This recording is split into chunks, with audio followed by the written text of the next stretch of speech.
ಮಾತ್ಸರ್ಯದ ಬರ್ಕಟ, ದುಷ್ಟ ದುರುಳ ಕಾಳಿಂಗರಾಯ, ಹಠ ಮಾಡಿ ಹಗೆತನ ಸಾಧಿಸುವಲ್ಲಿ ನೀನು ವಿಫಲವಾಗಿ ಬಿಟ್ಟಿ. ಅದೃಷ್ಟವಶಾತು ನಾನು ಬದುಕಿ ಬಂದಿದ್ದೇನೆ. ನಿನ್ನ ಗಂಡನೆಯ ಗುಂಡಿಗೆ ತರಿಸಿ ಈ ಭೂತಾಯಿಯ ರಕ್ತದ ಚರಗ ಚೆಲ್ಲಲು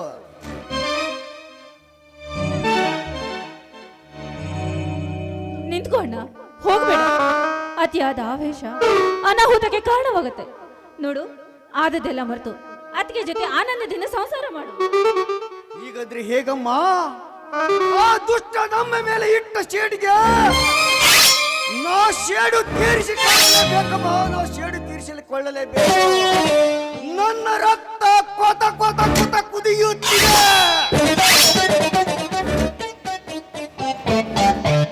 ನೋಡೋಣ, ಈಗ ನನ್ನ ಅತ್ತಿಗೆ ಗರ್ಭಿಣಿ ಅಂತೆ. ನಾನು ಬೇಕರಿಗೆ ಹೋಗಿ ಸ್ವೀಟ್ ತೆಗೆದುಕೊಂಡು ಬರ್ತೀನಿ. ಊರಿಗೆಲ್ಲ ಸ್ವೀಟ್ ಹಂಚಬೇಕು.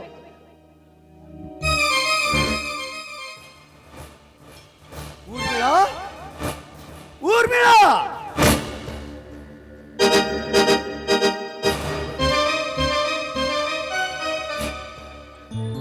ತಂಗಿ ಸಾವಿತ್ರಿ ಹೇಳಿದ ಮಾತು ಸತ್ಯವೇ? ನೀ ಮೌನ ಮುರಿದು ಮಾತನಾಡಲೇಬೇಕು.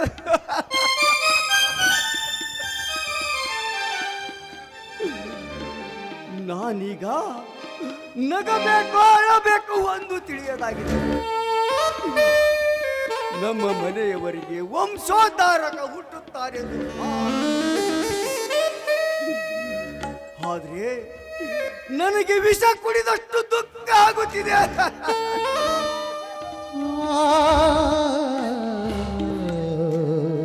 ಹೇ ಭಗವಂತ, ನನ್ನನ್ನೇಕಪ್ಪ ಬದುಕಿಸಿರುವೆ?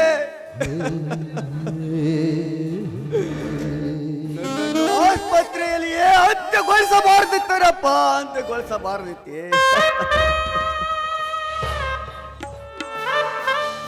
ಊರ್ಗಳ ಒಂದೇ ಒಂದು ಸಾರಿ ಹೇಳಿಬಿಡು,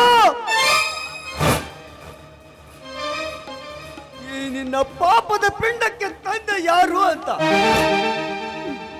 ಮದುವೆಯಾದ ಪ್ರಥಮ ದಿವಸ ನನ್ನ ಕೈ ಮೇಲೆ ಕೈ ಇಟ್ಟು ಪ್ರಮಾಣ ಮಾಡಿಸಿಕೊಂಡು ನಾನೊಂದು ಕಠಿಣ ಪೂಜಾ ವ್ರತ ಹಿಡಿದಿರುವೆ. ಮೈ ಮುಟ್ಟಿ ಭಗ್ನಗೊಳಿಸಬೇಡಿ ಅಂತ ದೂರವಿರಲು ಹೇಳಿ ಪುರುಷರಿಗೆ ಮೈ ಒಪ್ಪಿಸಿ ಗರ್ಭಿಣಿಯಾಗಿ ನಿಂತು ಬಿಟ್ಟಿರುವಲೇ. ನಿನ್ನನ್ನು ಏನೆಂದು ಕರೆಯಬೇಕು? ಸತಿ ಸುಳ್ಳು ಎದ್ದಬೇಕು, ಇಲ್ಲ ಮಾತು ತಪ್ಪಿದ ಮಡದೆ ಎನ್ನಬೇಕು? ಹೇಳಿ ಹಾದರದ ಹೆಣ್ಣೆ. ನಾನು ತಪ್ಪು ಮಾಡಿದ್ದೀನಿ.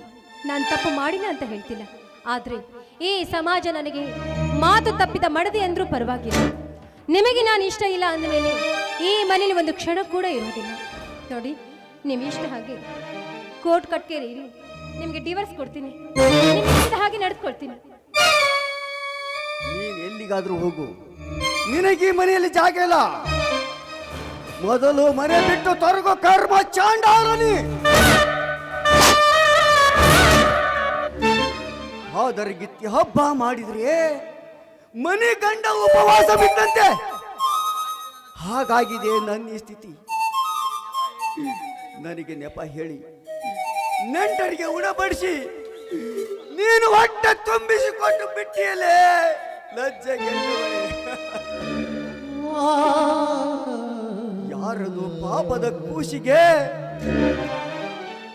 ನಾ ತೊಟ್ಟಲು ಕಟ್ಟಿ ಜೋಗಳ ಹಾಡಬೇಕೆ? ಅಯ್ಯೋ ದೇವರೇ, ಈ ಧರ್ಮದ ಮನೆಯಲ್ಲಿ ಕರ್ಮದ ಕಣ್ಣೀರು ಸುರಿಸಲ. ಅಣ್ಣ, ಈ ಮೋಸಗಾರ್ತಿ ಹೆಣ್ಣನ್ನು ನಂಬಬೇಡ. ನನ್ನ ಮಾತು ನಂಬಣ್ಣ ಎಂದು ನಾನೆಷ್ಟು ಪರಿಪರಿಯಿಂದ ಕೈ ಮುಗಿದು ಕೇಳಿದ್ರು ನಂಬಲಿಲ್ಲ. ಈಗ ಅರ್ಥವಾಯ್ತೇನಣ್ಣ, ಈಗ ಅರ್ಥವಾಯ್ತಾ?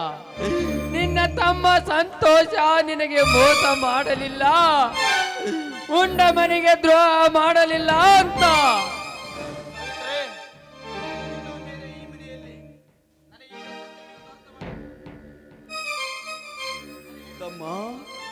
ಸಂತೋಷ, ನನಗೀಗ ಸತ್ಯವೇನು ಅಂತ ಅರ್ಥವಾಯ್ತು ತಮ್ಮ. ನೀನೆಲ್ಲಿದೆಯೋ ತಮ್ಮ ಸಂತೋಷ? ನಾನು ಪಾಪಿ ಕಡು ಪಾಪಿ. ನಾನೊಂದು ಹಿಂದು ಮುಂದು ವಿಚಾರಿಸದೆ ಇದಕ್ಕೆ ನಿರ್ಧಾರ ತೆಗೆದುಕೊಂಡು ತಪ್ಪು ಮಾಡಿಬಿಟ್ಟು ನೀನೆಲ್ಲಿದೆಯೋ ಸಂತೋಷ? ಈಗ ಎಲ್ಲಿರುಯಪ್ಪ?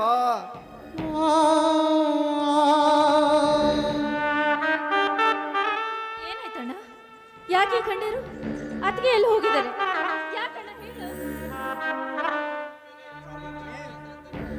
ಸಾವಿತ್ರಿ, ಇನ್ನು ಮೇಲೆ ಈ ಮನೆಯಲ್ಲಿ ಅವಳ ಹೆಸರು ಎತ್ತ ಬಿಡಮ್ಮ. ಅವಳನ್ನು ಮರೆತು ಬಿಡವಾ, ಅವಳನ್ನು ಮರೆತು ಬಿಡು. ಅಣ್ಣ, ತಮಾಷೆಗೂ ಈ ರೀತಿ ಮಾತನಾಡಬೇಡ ಅಣ್ಣ. ಅತ್ತಿಗೆ ಈಗ ಗರ್ಭಿಣಿ. ನನಗೆ ಗೊತ್ತಾಗಿದೆ ತಂಗಿ, ನಿಜವನ್ನೇ ಹೇಳುತ್ತಿದ್ದೇನೆ. ನಿನ್ನತ್ತಿಗೆ ಸತ್ಯ ಎಂದು ತಿಳಿದು ಬಿಡು. ಈ ಮನೆಗೆ ಅವಳು ಬರಳಿ ಬರುವುದಿಲ್ಲ. ಪಾಪದ ಪಿಂಡ ಹೊತ್ತ ಅವಳಂತ ನಿನಗಿದು ಅರ್ಥವಾಗುವುದಿಲ್ಲ. ನಡಿ ಒಳಗಡೆ, ಅವಳ ಪರ ವಾದಿಸಬೇಡ.